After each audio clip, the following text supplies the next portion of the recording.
இன்னைக்கு 12th அக்கௌண்டன்சிலேருந்து chapter 2லேருந்து 6th problem பார்க்க போகிறோம். From the following receipts and payment account of Tenkasi Thiruvalluvar Mandram prepare income and expenditure account for the year ended 31st March 2019. Okay, so இப்போ வந்து நம்ம என்ன பண்ண போகிறோன்னா இன்கம் அண்ட் எக்ஸ்பெண்டிச்சர் ப்ரிப்பேர் பண்ண போகிறோம். இப்போ வந்து நம்மளுக்கு வந்து அவங்க என்ன கொடுத்துருக்காங்க, ரிசிப்ட்ஸ் அண்ட் பேமெண்ட் கொடுத்துருக்காங்க. Okay, receipts and last sum வரைக்கும் என்ன நாம் ரிசிப்ட்ஸ் அண்ட் பேமெண்ட் நாம் ப்ரிப்பேர் பண்ணோம். பட் சிக்ஸ்த்து ப்ராப்ளம்லேருந்து ரிசிப்ட்ஸ் அண்ட் பேமெண்ட் அவங்க கொடுத்துட்டு நாம் income and expenditure account prepare பண்ண போகிறோம். Okay, so receipts and payment கொடுத்துருக்காங்க.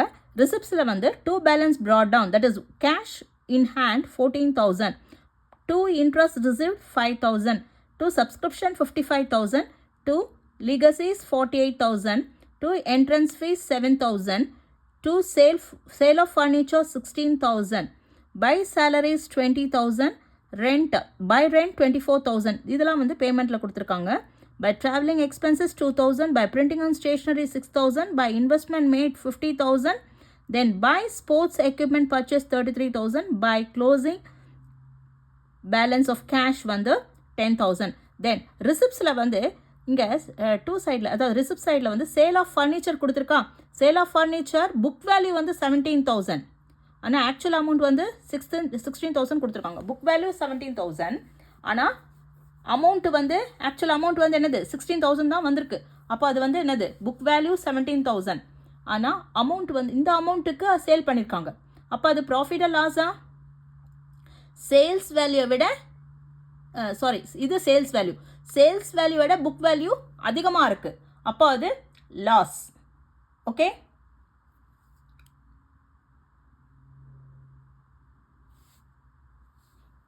ஓகே, இது வந்து சேல்ஸ் வேல்யூ இங்கே கொடுத்துருக்கிறது இல்லையா. அமௌண்ட் காலத்தில் கொடுத்துருக்கிறது வந்து என்னது, இது சேல் வேல்யூ. அமௌண்ட்டு காலத்தில் கொடுத்துருக்கிறது சேல் வேல்யூவாக எடுத்துக்கணும். ஆனால் புக் வேல்யூ 17,000. சேல் வேல்யூவை விட புக் வேல்யூ வந்து அதிகமாக இருக்கிறதுனால அது லாஸ். ஓகே, புக் வேல்யூ அதிகமாக இருக்குது, சேல் வேல்யூ கம்மியாக இருக்குது.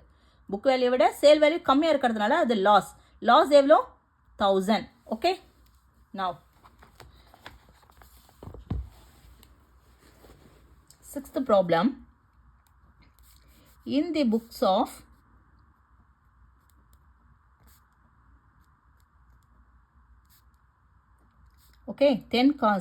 தென்காசி திருவள்ளுவர் மன்றம் இன்கம் அண்ட் எக்ஸ்பெண்டிச்சர்னு எழுதணும். Okay, income and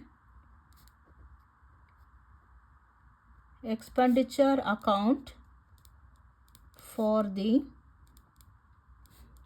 year ended 31st March 2019. okay,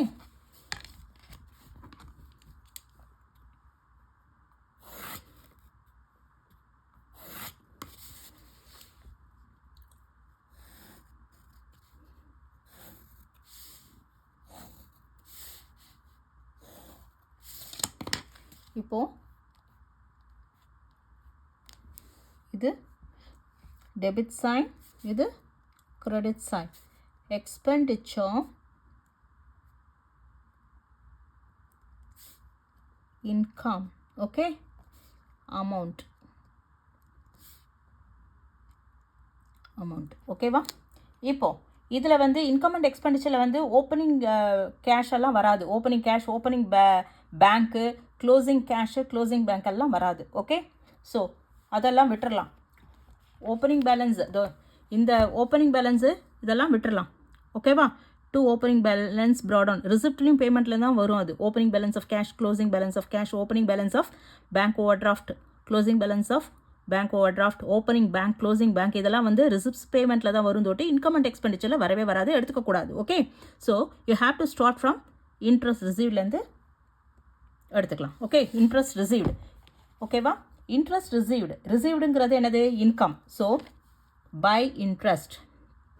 income சைடில் வரும். ஓகேவா? இன்ட்ரெஸ்ட் இஸ்னா இன்ட்ரெஸ்ட் என்னது? கேஷ் கம்ஸ் இன் இல்லையா? அப்போ அது இன்கம் தானே. So interest received, okay, that is 5,000. okay va? Then subscription அதுவும் income side தான் வரும் இல்லையா? by subscription, that is 55,000. okay, then 2 legacies வந்து லீகசிஸ்னா இது ஒரு அமௌண்ட்டு. ஓகேவா? Amount of money or profit left to someone in a will. அதனால் income and எக்ஸ்பெண்டிச்சரில் வராது. லீகசிங்கிறது என்னது? It is an amount of money or property left to someone in will. So அதனால் you should not take it in income and expenditure account. Okay, so you have to leave it. Okay, so then 2 entrance fees. Entrance fees வந்து இவங்களுக்கு income. யாருக்கு? தென்காசி திருவள்ளுவர் மன்றத்துக்கு அது income அது. Okay, entrance fees. அப்போது by entrance fees, okay, 7,000. அடுத்தது கீழே sale of furniture, அதாவது sale value வந்து 16,000 கொடுத்துருக்காங்க. சேல் ஆஃப் ஃபர்னிச்சர் வந்து 16,000, ஆனால் புக் வேல்யூ வந்து 17,000. புக் வேல்யூவை விட சேல் வேல்யூ கம்மியாக இருக்குது. அப்போ அது லாஸ்னால் நம்ம எங்கே எடுத்துப்போம்? எக்ஸ்பென்சஸில் எடுத்துப்போம். அப்போது 2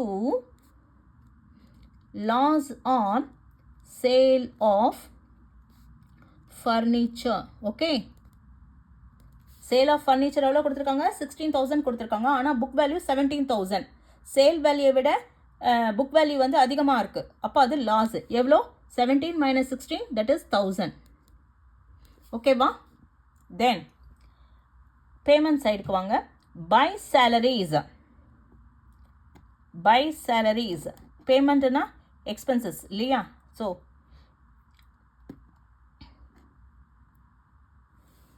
அதாவது அவங்களே ரிசிப்ட்ஸ்னு கொடுத்துட்ருக்காங்க இல்லையா? அப்போ எதுனா இன்ட்ரெஸ்ட் ரிசிப்ட்னால இன்கமில் தான் வரும். சப்ஸ்கிரிப்ஷன் ரிசிப்டில் இருக்கிறதுனால அது இன்கம் தான் வரும். லீகசிஸ் வந்து இது வந்து நம்ம எப்பயுமே வந்து receipts and payment income and எக்ஸ்பெண்டிச்சரில் எடுத்துக்க மாட்டோம். ஒன்லி ஜஸ்ட் அது எதில் வரும்? ரிசிப்ட்ஸ் அண்ட் பேமெண்ட்டில் தான் வரும். எது? லீகசிஸ்.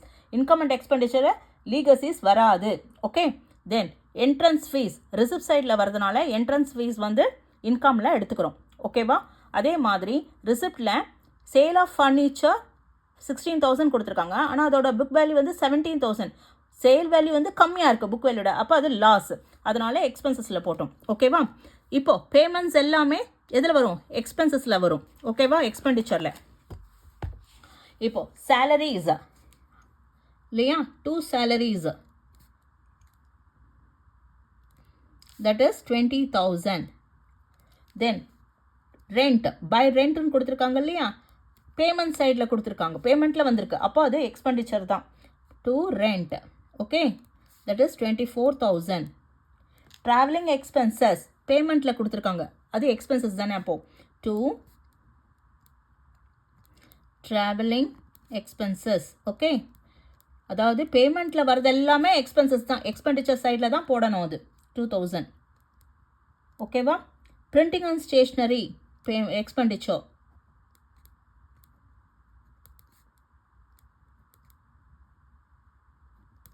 $6,000.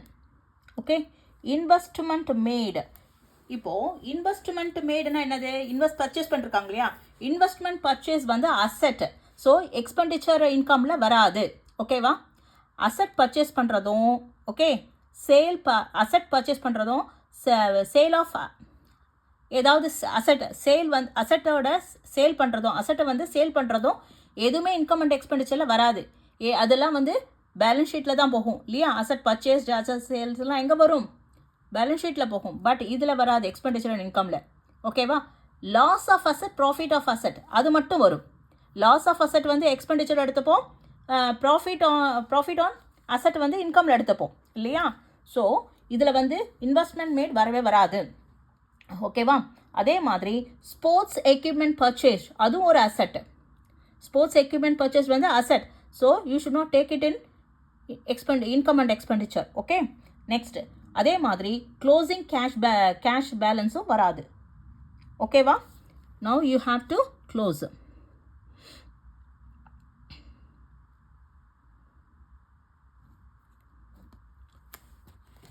ஓகேவா? ஸோ எவ்வளோ பேலன்ஸ் வருது? 55, 60, 67,000 வருது இந்த சைடு. ஓகேவா? இப்போது 67,000 இங்கே போட்டுட்டு பேலன்சிங் ஃபிகர் எவ்வளோ வருது? ஸோ 6 + 4 10, 12, 13, இங்கே 17 எடுத்துக்கணும். 17ல் 13 போச்சுன்னா மீதி 4, கேரி ஓவர் 1 இல்லையா? 2 + 2 4, 4 + 1 5, 6ல் 5 போச்சுன்னா 1. So that is 14,000. அதாவது எக்ஸ்பெண்டிச்சரில் பேலன்சிங் ஃபிகர் வருது, அப்போ அது 2 சர்ப்ளஸ்ன்னு எழுதணும். Okay, surplus. This is the balancing figure. ஓகேவா? இன்கம் அண்ட் எக்ஸ்பெண்டிச்சர் ரொம்ப ஈஸி தான். எப்படின்னா, அதாவது ரிசிப்டில் வரது எல்லாமே இன்கமில் வரும், பேமெண்ட்டில் வரது எல்லாமே எக்ஸ்பெண்டிச்சரில் வரும். ஓகே, என்ன ஒன்றுனா ஓப்பனிங் பேலன்ஸ் ஆஃப் கேஷும் க்ளோசிங் பேலன்ஸ் ஆஃப் கேஷ் வராது, opening balance of bank overdraft closing balance of bank overdraft வராது, அசட்ஸ் பர்ச்சேஸ்டும் அசட் சேல்ஸும் வராது. மீது எல்லாமே ரிசிப்டில் வரது எல்லாமே எங்கே போடணும்? இன்கமில் போடணும். பேமெண்ட்ஸில் வரது எல்லாமே எதில் போடணும்? எக்ஸ்பெண்டிச்சரில் போடணும். அவ்வளோதான், வேறு எதுவுமே இல்லை. அதே மாதிரி பேலன்சிங் ஃபிகர் வந்து டெபிட் சைடில் வந்ததுன்னா அது சர்ப்ளஸ்ன்னு எழுதணும். அவ்வளோதான், வேறு ஒன்றும் கிடையாது. Okay, that's it. ஓகேவா?